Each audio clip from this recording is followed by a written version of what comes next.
You'll never know how good your life could get or how much you could grow if you don't do things that scare you just a little bit. You honestly might never feel fully ready to do the things you want to do. There's always going to be this imaginary version of ready where everything's kind of lined up perfectly and you feel really confident. But I think in real life, most people don't get there. They just start doing whatever it is they want to do, even if they feel kind of unsure, and they just figure it out as they go. I'm definitely someone who struggles a little bit with taking risks sometimes, and the times that I've pushed myself to do something I was nervous about are always the moments that I feel like I've looked back and realized I've grown the most from.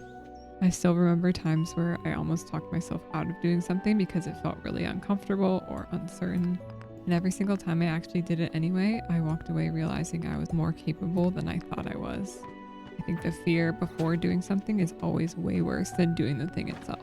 I've been dating my boyfriend for coming up on 10 years now, and when we started dating, we were in high school. And I knew he liked me through other people, but he was just so scared of me, like fumbling with words, couldn't make eye contact when we would talk. And I kind of was the one who would go out of my way to like talk to him or maybe make more of an effort when we first started dating. And like that wasn't easy, but if I hadn't done that, I wouldn't have had the relationship that I have had for 10 years now. So if there's something that you've been putting off doing that you actually want to do, this is your sign to just do it scared. Book the trip even if you're overthinking the budget or the logistics of it. Apply for the job even if you feel a little bit underqualified. Ask out the person even if you're really terrified of rejection. Confidence usually shows up after you do something, and it kind of builds over time.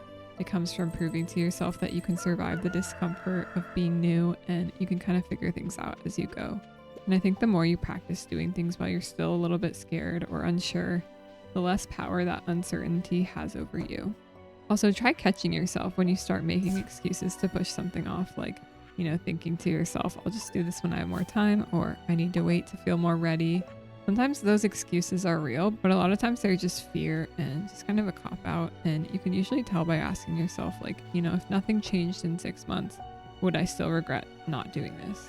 And that can give you a lot of information on if this is something you should really push yourself to do. I think if something feels really overwhelming, shrink it down to some really small steps. That can help. If you want to move to a new city someday, start by just looking at apartments there once a week. If you want to travel internationally and you're too scared, start with like a weekend trip somewhere and figure out what actually stresses you out about it. Like, is it the packing? Is it the flying? Is it the being alone? Like, figure it out in small ways. All those small steps add up and are getting you closer and closer to achieving your ultimate goal. You don't have to take really big steps to be moving forward, and each small step you achieve will give you more and more confidence and kind of help prove to yourself that you're capable of doing the things that you really want to do in life. Progress is always progress, even if it's slow. I think the things worth having in life are on the other side of risk, on the other side of your comfort zone, and being in your comfort zone feels really nice and can be necessary sometimes to kind of like re-regulate, but you're not meant to live there forever. And I think one of the saddest feelings is realizing that you let fear make decisions for you. Time passes whether you take the risks or not. I think when people look back at the life they've lived, they aren't looking back regretting the risks they took, even if that risk resulted in some kind of failure or didn't turn out the way they'd hoped. They regret the things that they didn't try and the ways that they were holding themselves back from what they really wanted out of life. So you might as well give yourself the opportunity to experience the things you keep dreaming about instead of just like imagining them in your head.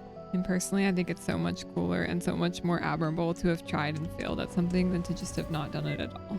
You're never going to know how good your life could get or how much you could grow if you don't do things that scare you a little bit.